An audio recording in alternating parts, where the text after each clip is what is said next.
नमस्कार। आज हम लोग जानेंगे जातीय जनगणना के बारे में, यानी जातिगत जनगणना क्या होती है। आज हम लोग इसके इतिहास के बारे में जानेंगे और आज हम लोग ये भी जानेंगे आखिर इसमें राजनीतिक विवाद क्यों चल रहा है और कुछ संगठन है और कुछ समाज में जो कुछ जातियां हैं जो जातिगत जनगणना का विरोध कर रहे हैं, यानी बहुत से जो लोग हैं, कुछ राजनीतिक पार्टियों के द्वारा इसका विरोध किया जा रहा था और कुछ जो समाज यानी कुछ जातियाँ हैं जो अगड़ी जातियाँ हैं उनके द्वारा इसका विरोध किया जा रहा है।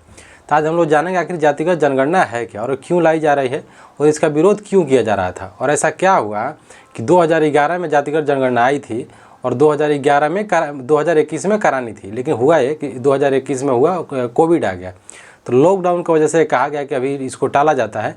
लेकिन 21 भी गया, 22 भी गया और 25 आ गया। तो दूसरी जब सरकार बनी तो इसमें बार बार इस प्रस्ताव को रखा गया और जो अपनी पार्टी है, जो सत्ता में सत्तारूढ़ जो दल है, यानी जो बीजेपी है, बीजेपी के द्वारा इस बात को बार बार टाला जा रहा था। लेकिन जो नरेंद्र मोदी हैं, जो इनकी पार्टी यानी जो बीजेपी है, बीजेपी के द्वारा खुद ऑफिशियली घोषित किया गया है कि जातिगत जनगणना कराई जाएगी, इस पर चर्चा की जाए। तो हम लोग सबसे पहले जानेंगे जातिगत जनगणना के इतिहास के बारे में। आखिर जातिगत जनगणना क्यों जरूरी है? तो सबसे पहले हम जातिगत जनगणना इसलिए ज़रूरी है क्योंकि इसमें कहा गया कि हमारा देश जब आज़ाद हुआ तो इसमें कहा गया कि जिसकी जितनी जनसंख्या है, जनसंख्या के अनुपात में राजनीतिक प्रतिनिधित्व दिया जाएगा, यानी राजनीतिक प्रतिनिधित्व भी दिया जाएगा।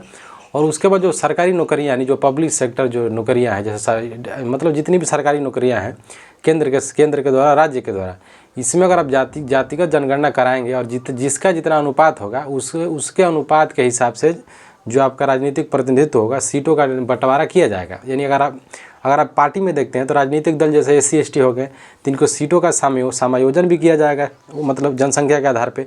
दूसरा बात ये होगा कि अगर जनसंख्या अगर निर्धारित की जाएगी तो जब अगर हम निर्धारित कर दें कि अगर SC की इतनी जनसंख्या, ST की इतनी जनसंख्या है, OBC की इतनी जनसंख्या है, तो इसमें इसका जो प्रतिनिधित्व है यानी जो सरकारी नौकरियाँ हैं उसमें इनकी सीटों को बढ़ाया जाएगा, क्योंकि आरक्षण का प्रावधान किया गया है। तो इसलिए ज़रूरी है। हम लोग देखते हैं सबसे पहले कि जो जातिगत जनगणना है आई कब थी। आज हम लोग ये भी जानेंगे जो काका कलेकर समिति क्या है और क्यों काका कलेकर समिति का बार बार वो दिया जाता है। और दूसरी बात जो मंडल कमीशन है आज हम लोग वो भी जानेंगे। तो जो इसकी शुरुआत होती है, ऐसा नहीं है कि भारत में जातिगत जो जनगणना थी ऐसे नहीं कि अभी शुरू हुआ है, ये शुरू होता है 1931 में।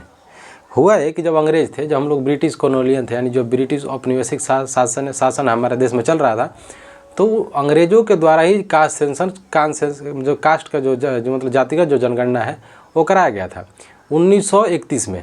ठीक है, तो इसमें एक निर्धारण ये दिया गया, इसमें कहा गया कि जो जितनी जातियाँ हैं, मतलब जो जातिगत जनगणना का आधार होगा, हर 10 साल में इसकी जनगणना यानी जातिगत जनगणना कराई जाएगी। तो हुआ है कि 1931 में जातिगत जनगणना हुई थी, फिर 1941 में कराई गई। फिर बाद में क्या हुआ कि हमारे देश की स्वतंत्रता मतलब चल रहा है कि लड़ाई चल रही है, तो हुआ है कि हम लोग हमारा देश आज़ाद हो गया 1947 में। लेकिन जब जो जातिगत जनगणना का आधार बनाया गया था, इसमें कहा गया था कि हर 10 साल पे जातियों की जनगणना की जाएगी। इसमें इकोनॉमिक आधार पे भी कहा गया था। तो इसमें हुआ है कि 1951 में इसका डेट पूरा हो रहा था। तो उस समय जो अब हमारे प्रधानमंत्री है जिनका नाम था जवाहरलाल नेहरू, उस समय जो जवाहरलाल नेहरू होते हैं, जवाहरलाल नेहरू के द्वारा कहा मतलब एक कमेटी बनाई जाती है और जातिगत जनगणना कराई जाती है। तो इसका बहुत अच्छा कोई इसका बहुत बड़ा व्यापक तौर पे खुल के इसका रिपोर्ट सामने नहीं आया और इसको पारित नहीं, मतलब अच्छा से इसको प्रसारित नहीं किया गया। इसमें हुआ है कि जो अभी वर्तमान समय की जो बीजेपी सरकार है, जो इसमें प्रधान है, एक बीजेपी के सांसद हैं और मंत्री हैं, उनके द्वारा कहा गया कि भले भी कांग्रेस इतनी दलील दे रही है जातिगत जनगणना कराई जाए, लेकिन जब इनके द्वारा इतिहास को बताया गया कि जब जवाहरलाल नेहरू थे, इंदिरा गांधी थी, तो इनके सरकार में भी इसका अच्छा रिजल्ट नहीं आया। तो हुआ है कि उनके समय में करा गया। अब हम लोग देखते हैं कि काका कलेकर समिति क्या थी। एक व्यक्ति थे जिनका पूरा नाम है, इनका नाम था जो काका कलेकर समिति बनाई गई। इसमें कहा गया काका कलेकर 1953 में कमेटी बनाई जाती है। इसमें कहा जाता है इनका पूरा नाम होता है दत्ताश्रेय बालकृष्ण कलेकर इनका नाम होता है और 1953 में कमेटी बनाई जाती है। जब एक कमेटी बनाई गई काका कलेकर के द्वारा और 1953 में जब कमेटी बनाई गई तो अपना रिपोर्ट कब देते हैं ये 53, 54, 55 में 1955 में इनकी रिपोर्ट आती है। ये बहुत विवाद का कारण यहीं से शुरू होता है। 1955 में काका कलेकर समिति की रिपोर्ट आ गई। रिपोर्ट इसमें आ गई। इसमें कहा गया इसमें अभी तक जो आरक्षण का आधार था, अभी तक भारतीय संविधान में और भारत में जो आरक्षण का प्रावधान था, सिर्फ एससी एसटी को ही आरक्षण दिया जाता था। जो पिछड़ी जातियां थी इनकी कोई बात कर नहीं रहा है, लेकिन संविधान में इसकी बात की गई थी कि आप भी मतलब आरक्षण दे सकते हैं। तो अभी पिछड़ा आयोग पिछड़ी जो जातियां हैं, जैसे ओबीसी में जितनी जातियां थीं, इसको आरक्षण नहीं दिया जा रहा था। लेकिन जब काका कलेकर समिति बनाई गई तो काका कलेकर कहते हैं, कलेकर साहब कहते हैं कि इसमें जो जातियों का आधार निकाला गया था, इसमें कहा गया था 2399 करीब 2399 जातियाँ निकलती हैं। कौन सी? ओबीसी की जातियाँ निकलती, 2399 जातियाँ पिछड़ी जातियाँ निकाली गई।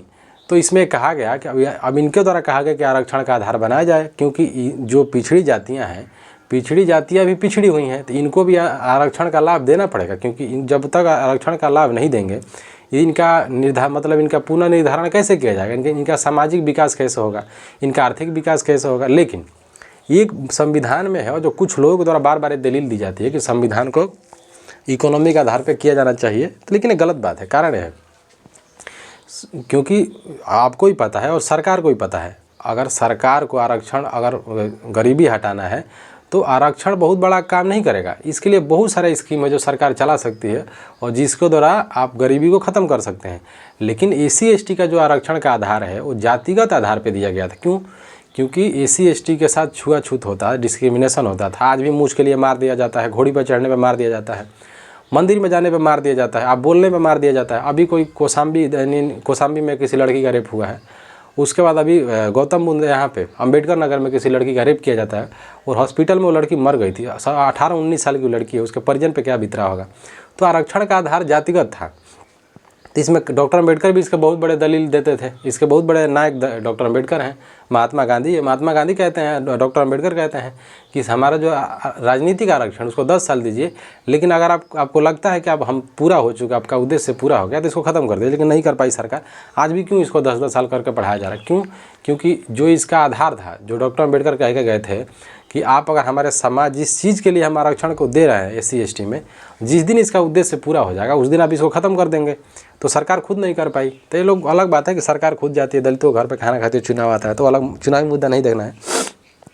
तो काका का लेकर जब समिति बनाई गई, इसमें आधार दिया गया, इसमें कहा गया कि पिछड़ी जातियों को भी देना चाहिए, लेकिन वो बात उसी समय बंद हो गई। हुआ है कि 1900 यानी 1979 में 1979 में मंडल आयोग बनाया जाता है। मंडल आयोग का गठन किया गया। और जो मंडल आयोग हैं, यानी बीपी मंडल कहा जाता है, बीपी मंडल यानी विश्वनाथ प्रताप सिंह प्रधानमंत्री बने भारत के, और उनका बहुत बड़ा योगदान है स्पेशली ओबीसी आरक्षण में। ओबीसी आरक्षण अगर नहीं आते तो पारित, एड़ी चोटी का जोड़ लगाते कोई भी सरकार पारित नहीं कर पाती। उसमें एक बहुत बड़े नेता का उदय होता है, रामविलास पासवान जो थे। रामविलास पासवान का समाज में बहुत बड़ा योगदान है। अब भले अलग बात है कि चिराग पासवान अलग काम कर रहे हैं। चिराग पासवान जो है, इनकी पहचान यही है कि वो रामविलास पासवान के बेटे हैं। बाकी इनका कोई बहुत बड़ा इतिहास नहीं रहा है और अभी ऐसा कुछ नहीं कर रहे हैं जो चिराग पासवान इनका नाम लिया जाए। मतलब लोगों को और उनके समाज को उम्मीद है कि जैसा उनका पिताजी काम किए वैसा करके दिखाएंगे।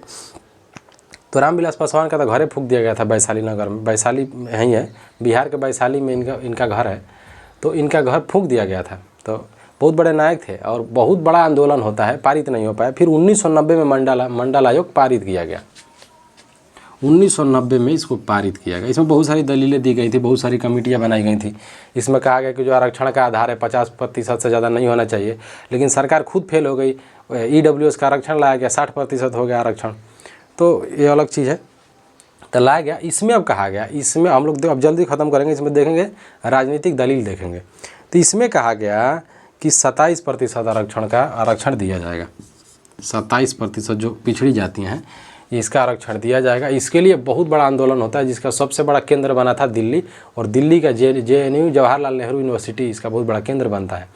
इतने लोग मरे, बहुत सारे स्टूडेंट थे जो आग मतलब केरोसिन का तेल गिराते हैं, ऑयल गिराए और खुद जल गए वहाँ पे। बहुत बड़ा आंदोलन होता है, बहुत व्यापक आंदोलन होता है। इसमें भी कहा गया, इसमें भी लगभग 3000 से ज़्यादा नहीं, लगभग 4000 जातियाँ OBC की निकाली गई। इसमें कहा गया कि इसमें हम क्रीमी लेयर और नॉन क्रीमी लेयर की बात किया गया। इसमें कहा गया कि जो व्यक्ति क्रीम लेयर का बात रखा गया, यानी जो कोई क्रीमी लेयर यानी जो कि ए ग्रेड की नौकरियाँ कर रहे हैं, जो अच्छे अच्छे पोस्ट पे हैं, उनको इस आरक्षण का लाभ नहीं दिया जाएगा, और जो थोड़ा उनसे नीचे है उनको इसका लाभ दिया जाएगा। यानी इसमें 6 लाख तक का मतलब वो रखा गया, सालाना इनकम को रखा गया। अब हम लोग देखते हैं राजनीतिक दलील क्या हो सकती है। अभी अगर हम लोग उत्तर प्रदेश में देखते हैं तो उत्तर प्रदेश में सबसे बड़े अगर कोई सबसे बड़ी पार्टियां हैं जो आरक्षण का मतलब ये जातिगत जनगणना का सपोर्ट कर रही थी, उस पार्टी का नाम है समाजवादी पार्टी। समाजवादी पार्टी जब राज्य में जब अखिलेश यादव जब विधायक थे अखिलेश यादव, उस समय भी इनके द्वारा बहुत ज़्यादा ज़ोरों शोरों से इनके द्वारा कहा जा रहा था कि बार बार जो केंद्र की जो सरकार है कि पास करे, बार बार जातिगत जनगणना कराई जाए, क्योंकि जातिगत जनगणना जो है केंद्र का विषय है, राज्य का विषय नहीं है, इसमें राज्य कानून नहीं बना सकता है। तो बार बार अखिलेश यादव कहते हैं, जो इनकी पूरी पार्टी सपोर्ट कर रही थी। बाद में जब केंद्र में आते हैं, केंद्र में यानी जब सांसद बनते हैं अखिलेश यादव, तो वहाँ पर भी इनके द्वारा कहा गया। फिर जो एक नेता है जिनका नाम है राहुल गांधी जो थे, उनके द्वारा भी इसका प्रस्ताव रखा गया था। और राहुल गांधी तो चैलेंज किए थे कि आप कितना भी मेरा विरोध कर लो, इसी संसद में और इसी जगह पे मैं पारित करके दिखाऊंगा जातिगत जनगणना क्या होती है।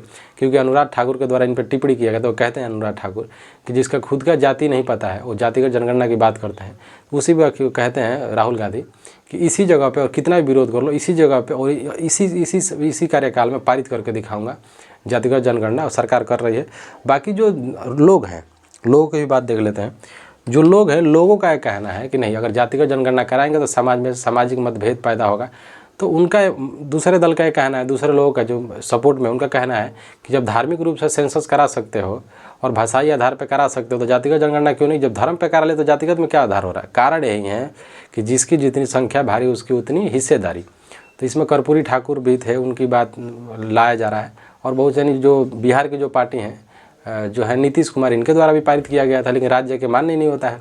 जो आरजेडी जो लालू प्रसाद यादव की पार्टी, उनके द्वारा भी कहा गया था। माँ बहन जी अभी शासन में नहीं है, नहीं तो थी तो उनके द्वारा भी ये बात कहा जाता था। जितनी भी विपक्षी दल हैं उनके द्वारा जातिगत जनगणना की बात की जा रही थी। अब देखते हैं कब कराया जाता है, कब नहीं। बाकी हम लोग देखेंगे ना कल।